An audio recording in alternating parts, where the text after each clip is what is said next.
엿새간의 긴 연휴가 오늘로 마무리됩니다. 혼재된 여론의 흐름 속에 전국 주도권을 잡기 위한 여야의 힘겨루기도 본격화할 전망입니다. 전국 상황 자세하게 짚어봅니다. 김기현 국민의힘 대변인, 장윤미 변호사, 그리고 배종찬 인사이트K 연구소장 세 분과 함께합니다. 안녕하십니까? 안녕하십니까? 일단 설 연휴 동안 아마 밥상머리 민심이 가장 궁금했을 것 같습니다. 각 당에서 보는 민심의 키워드 얘기 듣겠습니다. 네, 아무래도 국민들이 가장 원하는 게 경제가 좋아지는 것, 민생이 좀 나아지는 것 그거 아니겠습니까? 그래서 지금의 설날 민심의 키워드는 민생 경제일 수밖에 없습니다. 근데 무엇보다도 민생 경제에 있어서 굉장히 법을 만드는 국회의 역할이 중요하지 않습니까? 근데 이재명 대표의 민주당은 거의 위인설법이라고 하죠. 본인들의 어떤 이재명 대표, 민주당의 아버지 이재명 대표를 위한 어떤 방탄입법이나 아니면 지역 화폐법 관련 그래서 포퓰리즘적 어떤 입법만 하고 있다 이런 부분이 있고요. 이재명 대표가 최근에 한 얘기 중에 흑묘 백묘론을 제기했습니다. 뭐 검은 고양이든 흰 고양이든 쥐만 다 잘 잡으면 되는 거 아니냐 이런 얘기를 하는데요. 저희 입장에서는 민주당이 쥐를 잡는 게 아니라 사람을 잡는 게 아닌가 그런 생각을 해봅니다. 카톡도 검열하고요. 그리고 그다음 유튜브도 검열을 하고 그리고 여론조사도 본인들이 생각할 때 좀 유리하지 않는다고 하면 방문을 해서 겁박을 하거나 아니면 아예 법 자체를 만들고자 하는 이른바 어떻게 보면 단두대 정치를 하고 있다. 검열과 통제 그런 공포 정치를 하고 있다 이렇게 말할 수밖에 없거든요. 그러니까 결국은 민생이 좋아지는 건 다른 게 아닙니다. 그러니까 입법 활동을 할 때 국민을 위한 입법을 하면 되는 거고요. 그리고 한 사람 이재명 대표가 아닌 국민을 위한 어떤 민생 행보를 보여주십사 그런 생각을 한번 해봅니다. 네. 민주당 쪽 얘기도 듣겠습니다. 네, 일단 키워드는 누가 뭐라 해도 민생입니다. 경제가 굉장히 어렵고 그렇다면 국회는 민생과 관련해서 할 수 있는 본인들의 업무를 해야 됩니다. 그게 추경인 거죠. 그래서 추경을 하자. 왜냐하면 이 부분을 윤석열 대통령이 계엄을 선포하면서도 입법 독주를 한다. 그리고 예산과 관련해서도 폭주한다라고 했지만 국회는 기본적으로 예산을 삭감하는 권한밖에 없습니다. 추경은 정부와 같이 협의를 해가지고 의결을 해야 되는 그런 숙제가 있는 거죠. 민주당이 하자고 이야기했습니다. 국민의힘 어떻게 하고 있습니까? 그렇다면 김민석 최고위원이 이야기한 대로 왜 지금 그러니까 설 연휴 많은 분들이 이 민생과 정권 교체가 무관하지 않다라고 말씀을 주고 계시는가? 이게 계엄에 오히려 가려져서 그렇지 윤석열 정부 경제 잘 했습니까? 코로나 이후에 자영업자 폐업률이 코로나 때보다 더 높았습니다. 나라 곳간 지키겠다고 계속해서 언급했지만 세수 펑크는 역대급이었습니다. 이런 정당에 나라 맡길 수 있습니까? 추경 어떤 상황에 관련해서도 대통령을 그대로 그냥 방어하고 보호하기에만 급급하고 국민은 상실된 이런 행보를 하는데 이 부분이 대한민국 미래 그리고 우리 미래 세대에 책임질 수 있겠습니까? 이런 부분과 관련해서 민생 그리고 민주당의 집권과 이 부분이 무관하지 않다라는 점 그리고 수권종당으로서의 능력을 오히려 민주당이 지금은 야당이지만 보여드려야 된다라는 점이 저는 국민들께 와닿는 설 연휴가 아니었나 싶습니다. 네, 여야 모두 민생 얘기를 했는데 배종찬 연구소장께서는 키워드 뭐로 보셨습니까? 저는 경제입니다. 먹고 사는 문제죠. 국민들은 지금 불안합니다. 경제는 과연 어떻게 될지. 경기도 어렵고 또 대외 변수는 더 불확실성이 커져가고 있는데 정치권은 그것을 해소해주기는커녕 더 부추기고 조장하고 더 불안하게 확산되고 있는 그런 상황에 대해서 국민들은 안정을 못 느끼고 있거든요. 이번에 설명절 밥상에서 아마 그런 이야기 가장 많이 했을 겁니다. 무항산, 무항심 경제다. 그다음에 정말 안정을 국민들은 원하고 있는 것이고 그렇다면 여야가 이렇게 다툴 것이 아니라 정말 실력으로 경쟁을 해서 여당도 또 야당도 정말 구체적인 것을 제시해서 국민들이 보기에 저는 실력이다. 이념이 아니라 그것을 해주기를 진정으로 원할 것으로 보입니다. 네. 뭐 그동안 여론조사 결과가 꽤 많이 나왔는데 보면 이제 많이 벌어졌던 정당 지지도 같은 경우에도 약간은 혼전세의 모습을 좀 보이고 있습니다. 이런 혼전세의 모습이 과연 설 연휴를 지나면서 앞으로 좀 어떻게 변화가 될 것인가? 많이 이제 양극화됐다고 볼 수도 있는 상황인데 어떻게 예상을 하시는지 각 당 얘기 듣습니다. 아무래도 제가 볼 때 지금의 어떻게 보면 오차 범위 내에서의 어떤 그런 경쟁이 좀 이어질 것 같습니다. 왜냐하면 여론조사는 추이가 중요한데 네. 계엄 사태와 탄핵 그리고 대통령의 체포와 구속 이런 일련의 상황 속에서 국민들이 좀 냉정을 찾아가고 계신 게 아닌가, 진실을 목도하고 계신 게 아닌가 생각합니다. 이재명 대표가 계엄 다음 날인가요? 그런 말씀을 했습니다. 세상의 모든 의미 있는 것들은 위험 속에서 이루어진다 이런 얘기를 했죠. 근데 그 위험이 어떻게 보면 기회로 만들자는 그런 거였는데 그게 국민들을 위한 기회가 아니라 본인의 정치적 자산을 늘리는 기회로 했죠. 곧바로 탄핵을 했고요. 그다음에 권한대행, 한덕수 권한대행마저 탄핵을 했습니다. 그리고 국민들이 다 목도를 했습니다. 12월 말에 이재명 대표가 한덕수 권한대행을 탄핵 이후에 본회의장을 걸어 나오면서 보였던 그 미소를 말입니다. 그리고 또 대행과 대행의 최상목 권한대행의 대행마저 탄핵을 하겠다고 겁박하고 있습니다.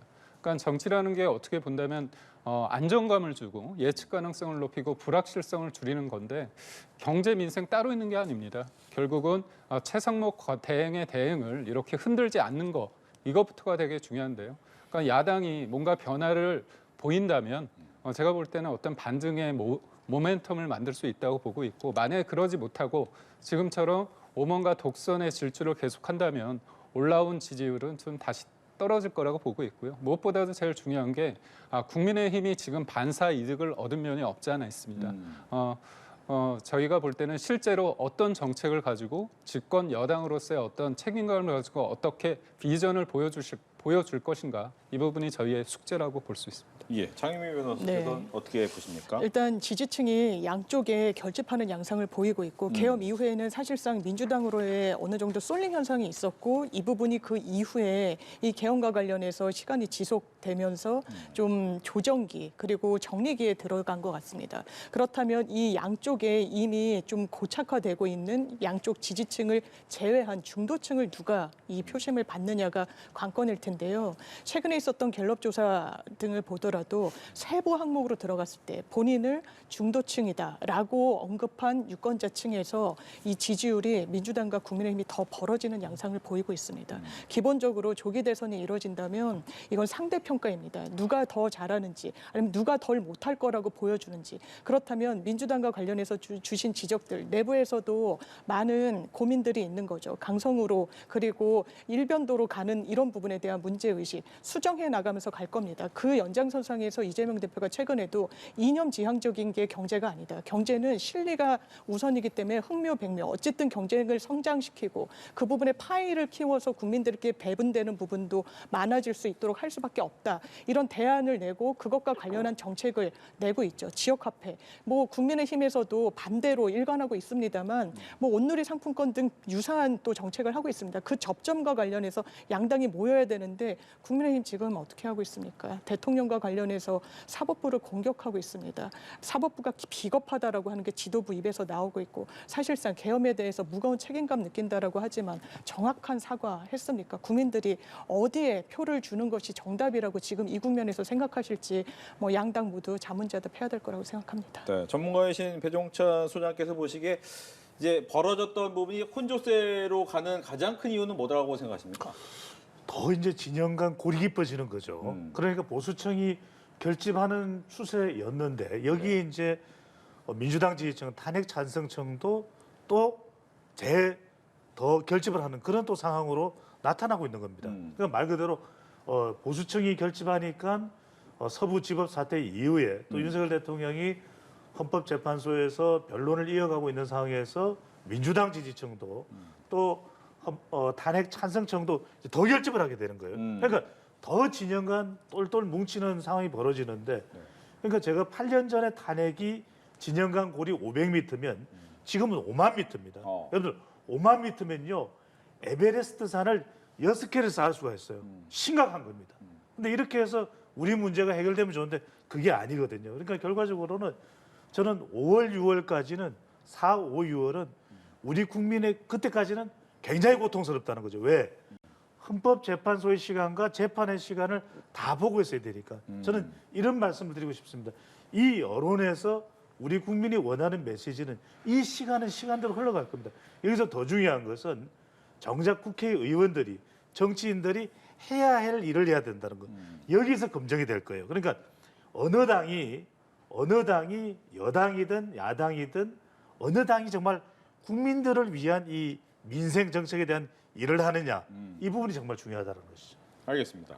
지금 뭐 각 당의 상황도 좀 보면 윤 대통령 같은 경우에는 이제 2개의 재판을 받아야 되는 상황인데 일단 뭐 옥중 메시지라고 할까요? 옥중 메시지가 나오면서 지지층을 결집하는 모양인데 당내에서는 이 부분에 대해서 또 이제 면회를 가는 의원들도 있을 거다라고 얘기가 나오면서 일단 외부에서 보는 비판의 목소리는 약간 너무 한쪽으로 쏠리는 거 아니냐라는 지적도 있거든요. 이 부분을 당내에서 어떻게 보고 있습니까? 그러니까 대통령이 옥중에서 메시지를 낸다는 건 대통령은 지금 현직 대통령입니다.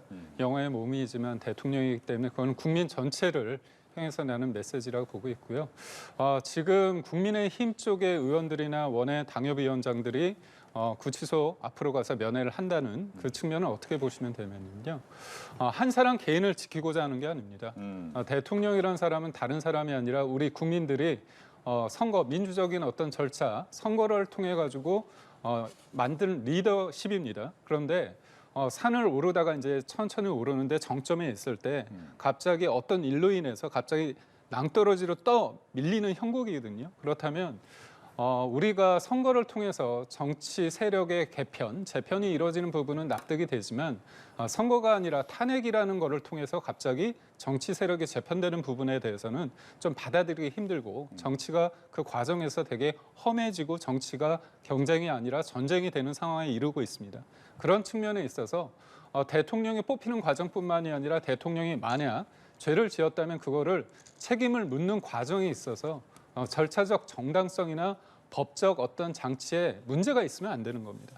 근데 우리가 뭐 많은 국민들이 알고 있지 않습니까? 공수처 내란 혐의 관련해 수사 권한이 없다는 거 다 이건 명백합니다. 공수처장도 알고 있고 그다음에 영장 쇼핑, 그다음에 판사 쇼핑 그리고 더군다나 관저를 경찰 1000여 명을 진입했을 때 55 경비단장 불러가지고 직인을 가져오라고 해서 본인들이 찍지 않았습니까?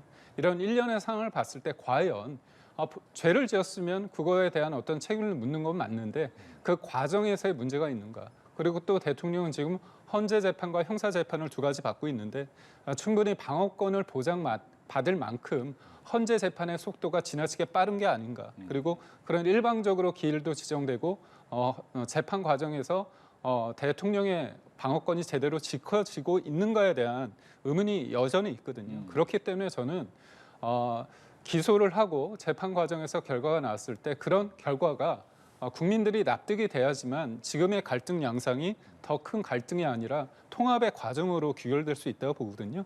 그런 만큼 급할수록 돌아가란 말이 있습니다. 급할수록 원칙을 지키는 그런 절차가 이루어지길 바랄 뿐입니다. 네. 민주당에서는 어떻게 보시는지? 일단 국민의힘 의원들이 지금 면회에 가겠다는 거 아닙니까? 나아가서 윤상현 의원 같은 경우에는 석방하라고 요구하고 있죠. 이 부분이 국민의힘에 장기적으로 도움이 될 것인지 오늘 조경태 의원이 한 언론 인터뷰에서 이렇게 말씀하셨더라고요.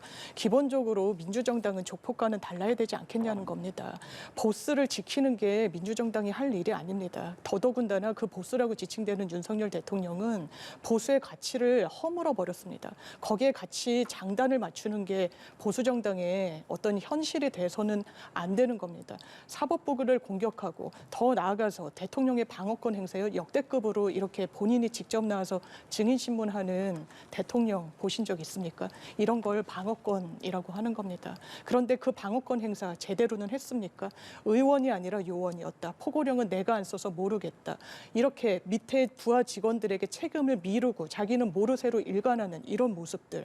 거기에 대해서 정확하게 국민의힘이 절연을 해야 됩니다. 끊어내야 자당의 조경태 의원으로부터 조폭정당이란 말을 안 듣는 겁니다. 그런데 그렇게 할 수 있는 의지와 능력이 있습니까? 아마 박근혜 전 대통령 탄핵 국면에서 뭐 기시감 아니면 학습효과가 있었을 겁니다. 그때 개혁보수의 기치를 내걸고 분당이 있었고 했지만 이 개혁보수라는 그 실체 제대로 잘 다져지지가 않거든요. 그러니까 우리가 앞으로 나아갈 건 정말 강성 그리고 아스팔트 보수층이라고 일컬어지는 또 일부에선 극우라고까지 일컬어지는 그런 지지층을 보고하는 그 정치 성공할 수가 없는 겁니다. 이 부분과 관련해서 정말 대한민국의 합리적인 상식과 견해를 가진 국민들이 어떤 방향성을 원하는지에 대한 고민 양당이 있어야 되는데 지금 국민의힘의 그 고민이 과연 있는 것인지 아니면 본인들의 정말 눈앞의 정치적 이득 당리당략에 좀 쫓기는 부분이 없는 것인지 저는 한번 묻고 싶습니다. 배 소장께는 이렇게 질문 드리겠습니다. 예. 지금 보면 국민의힘의 지지가 좀 모이는 모습을 보이는 것이 이제 옥중 메시지의 영향도 있을 것이다라는 것도 있고, 앞서 김 대변인께서 잠깐 이야기를 하셨지만 법적인 절차의 문제점에 대해서 계속해서 이야기하는 부분, 이런 부분이 어떤 영향을 미치는 겁니까? 그렇죠. 지지층들이 결집을 할 수 있습니다. 근데 이제 여기서 중요한 것은 비상계엄의 선택을 누가 했느냐. 윤석열 대통령이 했거든요. 그러니까 여기에 대해서 내란 혐의 수사를 받고 대통령 자리를 떠나야 될지도 모르는 탄핵 심판을 받고 있습니다. 이건 그러면 윤석열 대통령이 방어를 하면 됩니다. 근데 이제 국민의힘이 더불어서 또 덩달아서 방어를 하게 되면 국민의힘의 명분이 모해지는 것이거든요. 근데 지금 윤석열 대통령과 윤석열 대통령의 변호인단은 법적 대응을 할 수밖에 없고 또 하게 될 겁니다. 근데 이제 국민의힘이 중요한 것은 그런 부분에 대해서 대응도 할 수가 있죠. 그 정치적인 대응을 할 수가 있고 여당이니까요. 또 야당의 그동안에 뭐 탄핵을 했다든지 특검을 또 강조했다든지 이런 부분을 지적할 수도 있습니다. 하지만 중요한 것은 국민이 평가하는 것은 그러면 국민의힘이 지금 해야 되는 역할은 뭐냐. 그렇다면 국민의힘은 국민의힘대로 여당의 역할을 잘했느냐.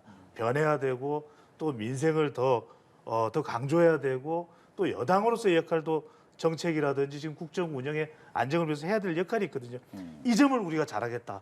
어떻게 하겠다. 이 부분이 나와야 되는 겁니다. 그러니까 대통령의 지금 법적 대응에 힘을 실어주는 것은 여당으로서 약간의 어떤 지지층 결집의 효과가 있을지 모르지만 이 부분이 또 지형이 바뀌어버리면 또 다른 국면이 찾아오거든요. 그래서 저는 중도층을 계속 끌어안기 위해서 또 평가를 받으려면 국민의힘이 지금 어떤 역할을 해야 되느냐, 국민의힘이 어떤 개선을 해야 되느냐, 이 역할이 필요한 거죠. 네. 민주당 얘기도 하겠습니다. 이재명 대표가 오늘 평산마을을 찾아서 문재인 전 대통령을 예방하면서 한 얘기는 이제 통합과 포용 얘기했었고요. 뭐 추경 편성 필요하다. 트럼프 행정부와 과거의 소통 노하우 활용하자. 뭐 이런 정도의 얘기. 즉 들을 만한 내용을 예전에 예상했던 내용이 나왔어요. 근데 이 내용은 이제 큰 의미에서 예상했었을 수 있었는데 문제는 이제 비명계로 분류되는 박용진 전 의원이나 김경수 전 지사 같은 경우에는 이재명 대표의 일극 체제에 대해서 굉장히 비판적인 목소리를 내고 있단 말이죠. 이 당내의 목소리에 대한 어떤 생각인지 먼저 민주당부터 듣겠습니다. 저는 뭐 임종석 전 실장이나 박용진 전 의원이 일단 당의 선배로서 그리고 일원으로서 지금 본인들이 갖고 있는 문제의식을 충분히 드러낼 수 있다라고 생각합니다. 그 부분은 기본적으로 당의 화합과 말 그대로 통합을 위해서 던지는 고언인 측면이 있기 때문에 이 부분이 확대 해석이 돼서 마치 개파 간의 어떤 갈등이랄지 이재명 대표 체제의 흔들기랄지 이렇게까지 보여지는 정도는 아니라는 생각이 들고요. 오늘 문재인 대통령을 만나서도 여러 유의미한 이야기가 있었던 겁니다. 기본적으로 민주당이 수권 정당을 자임한다면 국민들께 보여드려야 되는 거죠. 정당으로서의 능력을 보여드려야 되는 겁니다. 그 첫 좀 시험대가 추경을 정확하게 해서 어떻게 이 대한민국에 지금 굉장히 어려운 상황입니다. 뭔가 윤활유가 될 수 있도록 어떤 야당으로서의 역할을 분명히 해야 된다는 점이 전 대통령과 지금 현 대표가 나눈 공감대가 있었고 또 추경을 넘어서 지금 말씀 나눴던 부분 중에 부울경 메가시티에 대한 부분도 있었습니다. 이 부분이 사실 김경수 전 지사가 경남지사 당시에 굉장히 의욕적으로 좀 추진을 했던 부분입니다. 뭐 국민의힘에서는 과거에 한동훈 대표가 목련꽃이 피면 4월이 되면 뭐 김포가 서울에 편입될 것이다. 이렇게 일회적인 그런 부분이 아니라 정확하게 우리나라의 지역 균형과 관련해 가지고 어떤 대안을 갖고 미래를 설계할 것인지의 문제인 겁니다. 수도권 서울 쏠림 현상이 굉장히 많은 부분에 대해 사회적인 문제를 낳고 있기 때문에 그렇다면 문재인 대통령이 본인이 거주하고 계신 곳도 경남 양산이고 부울경에 대한 애정이 상당히 큰 정치 원로로서 이런 부분이 김경수 전 지사의 이슈였지만 당 대표인 이재명 대표가 같이 한번 논의하고 이것이 또 민주당의 정신과도 연결이 돼 있는 부분이 있기 때문에 이런 부분과 관련해서 민주당이 능력치를 보여주는 그런 행보를 계속 가져갈 것이라고 생각합니다. 네, 국민의힘 이야기 듣겠습니다. 그러니까 우선적으로 저는 설날 민심이 제일 중요한 게 이제 민생과 경제라고 하지만 또 하나는 화합과 통합인 것 같습니다. 하나 되는 그런 부분에 대해서 진영이 굉장히 고착화됐는데 우리 배종찬 소장님 말씀처럼 8년 전의 상황이 500m라면 지금 5만 m라고 그러지 않습니까? 그렇다면 그 진영이 고착화되는 데 있어서 가장 큰 원인을 제공한 게 뭔지 아십니까? 8년 전 박근혜 전 대통령 탄핵 이후에 문재인 정부가 들어서서 했던 게 화합이 아니었습니다. 통합이 아니었습니다. 적폐청산이었죠. 그리고 본인들의 잘못은 진영의 고착화 속에서 조국 전 대표처럼 문제가 있었지만 진영 논리 속에서 그게 희석화되고 진영 뒤에 숨었습니다. 그런 부분에 대해서 문제가 있는 거거든요. 그래서 지금 문재인 전 대통령께서 통합과 화합 그런 얘기를 할 때 제가 볼 때는 좀 이해가 되지 않습니다. 그 당시에 대한민국을 갈라친 쪽이 누구였는지 한번 복귀하시면 좋겠고요. 무엇보다도 한미 동맹 좀 말씀을 하셨습니다. 근데 트럼프 1기 때 문재인 전 대통령이 하셨던 거 김정은의 수석 대변인 아니냐 그런 비판이 있고요. 실질적으로 김정은과 트럼프가 만났을 때 사실상 패싱당했다는 얘기가 있습니다. 그래서 본인의 지금 상황에 대해서 이제 훈수를 두고 계시는데 문재인 대통령이 당시 대통령 시절에 잊혀질 거다 자기는 정치에 관여하지 않는다고 했는데 오늘 하나부터 열까지 본인이 다 잘했다. 그렇기 때문에 내가 이렇게 훈수 두겠다 그런 말씀을 하신 것 같아요. 그러니까 전직 대통령이 추경 얘기를 왜 하십니까? 그러니까 제가 볼 때는 지금 뭔가 지금 이재명 대표가 흔들리기 때문에 본인의 어떤 영향력, 친문 수장으로서의 어떤 영향력이 있다고 지금 착각하시는 것 같은데요. 국민들이 보고 있습니다. 지금 민주당은 껄핏하면 내란의 그림자가 뭐 여전히 짙게 그려져 있다고 하고 내란을 진압해야 된다고 얘기를 하는데요. 국민들이 그런 얘기를 들으면서 과연 안정감이 있다고 볼까요? 지금 내란 중인가요, 대한민국이? 저는 그렇게 반문하고 싶습니다. 이걸 데이터상으로 좀 분석을 해보면 단단이냐 말랑이냐 어떨 때는 단단한 것이 좋을 것 같은데 말랑한 게 더 좋을 때도 있거든요. 그러니까 지금 문재인 전 대통령을 만남으로써 이재명 대표의 이 세력과 영향은 더 단단해질 수는 있습니다. 그러니까 문심을 확보하고 또 비명을 차단할 수는 있겠지만 사실은 또 중도층을 더 끌어들이려면 국민들의 이 민심을 더 확대하려면 말랑한 게 좋을 수도 있거든요.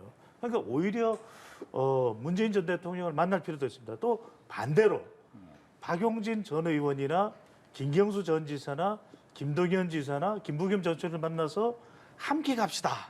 이렇게 이야기하는 게 오히려 말랑해지면서 중도층들은 더 유연하게 들어와 줄 수도 있는 것이거든요. 흡수가 될 수 있습니다. 그러니까 이재명 대표가 재판 리스크가 있더라도 너무 단단하면 이게 깨질 수도 있어요. 근데 말랑하면 그래서 제가 말씀드리는 것이 결국적으로 이것이 포용이다. 그래서 이재명 대표가 기자간담회를 통해서 한미 동맹이나 이런 이야기를 하더라도 아주 이게 구체적일 필요가 있고 세 가지를 말씀드리면 구체. 그 다음에 이걸 좀 실천할 수 있다. 이게 말에 그치는 것이 아니라 실천하겠구나. 그다음에 세 번째가 뭐냐면 포용이거든요. 그러니까 이게 오히려 이재명 대표로서는 더 나은 전략일 수도 있는 거죠. 단단보다는 말랑. 네. 알겠습니다. 지금 각 당에서 이제 지지 선호도 조사 같은 경우를 보면 이재명 대표가 뭐 민주당에서 가장 높은 1위를 갖고 있고 여당 입장에서는 김문수 장관이 생각보다 빠르게 선전하고 있는 모습을 보이고 있는데, 근데 두 사람 모두 이제 양 극단의 모습을 갖고 있기 때문에 확장성이 떨어진다라는 비판은 항상 나오는 대목입니다만, 일단 국민의힘 입장에서 김문수 장관의 선두를 두각을 나타내는 이유는 어디에 있고 앞으로 또 어떤 전략을 또 갖고 갈지 궁금합니다. 그러니까 지금 국민의힘 지지자들 보수 입장에서는요. 조기 대선에 대해서 질문을 했을 때 기분이 좋지 않습니다. 왜냐하면 대통령이 탄핵됐지만 탄핵이 인용되지 않고 기각이 되기를 원하는 분들이 많지 않습니까? 그렇기 때문에 중도라고 하시는 분들 중에서는 이거에 대해서 적극적으로 임하지 않을 가능성이 있습니다. 그런 측면에서 김문수 장관의 지지율은 대통령에 대한 지지율이 일정 부분 옮겨 탔다 이렇게 볼 수 있습니다. 또 하나는 뭐냐면요. 1등이 되는 이런 표현이 있습니다. 8년 전 상황에 그때 대선 때는 홍준표, 그다음에 유승민, 안철수까지 세 분이 나왔습니다. 중도 보수에서. 그래서 52% 가까이 나왔지만 41%의 어떤 득표율을 가진 문재인 전 후보한테 대통령에게 졌습니다. 그러니까 결국은 지금의 가장 중요한 것은 구도입니다. 3자냐 4자가 중요한 게 아니라 1대1 구도 속에서 지금의 지지율에서 조금 소위 말해서 이재명 대표와 뭔가 겨룰 수 있는 사람들한테는 옮겨 탑니다. 그래서 만약에 지금의 김문수 장관의 지지율이 아니라 저 김기흥의 지지율이 만약에 1등이 나온다고 하면 지지율이 더 올라가는 상승 국면이 될 수 있다는 거죠. 그러니까 될 사람한테 밀어주자는 그런 국면이 있습니다. 그렇기 때문에 지금의 그 민주당 쪽에서는 이게 극우, 소위 말하는 아스팔트 우파, 강경 지지층들이 김문수 장관을 막 계속 지지하고 있다. 이렇게만 보는 거는 좀 한계가 있다. 이렇게 생각합니다. 네, 이재명 대표는 예를 네. 들면 갇혀 있다. 박스권 그 부분 얘기 듣겠습니다. 일단 이재명 대표는 지금 이 자리까지 민주당의 비주류로서 본인의 행정력, 정치력으로 좀 돌파하면서 온 측면이 있습니다. 그런데 좀 가려진 측면이 있죠. 이것을 국민들께 정확하게 알려드리는 게 저는 민주당의 몫인 것 같습니다. 기본적으로 이 정부 들어서 저인망식으로 정말 샅샅이 압수수색을 너무나 많이 단행하면서 사법 리스크를 끊임없이 만들어냈던 겁니다. 사실상 유사하게 기소한 전례가 있는지도 의문입니다. 누굴 안다 모른다부터 사실을 본인의 산하기관에 있는 배임의 혐의로까지 판사가 영장실질 단계에서 물었다는 거 아닙니까? 기소한 전례가 있는지를. 그렇다면 이런 부분에 사법 리스크 프레임이라고 봐도 좀 무방한 부분이 있죠. 그런데 이제 지금 조기 대선이 이루어진다면 어느 정도 일단락되는 그런 부분이 있고 그 행정력으로 그리고 본인의 돌파력으로 어떤 능력치로 지금 이 자리까지 왔는지에 대해서 다시 한번 환기할 수 있는 기회가 민주당에 있을 겁니다. 그리고 지금 1급 체제다 뭐다 하지만 임종석 전 실장이 대안을 제시했던 것도 그렇다면 대선 캠프를 만들든 주변에 사람을 인용하든 그 기용할 때 많은 여러 계파, 많은 그런 의견을 가진 사람들을 두루두루 두라는 취지였어요.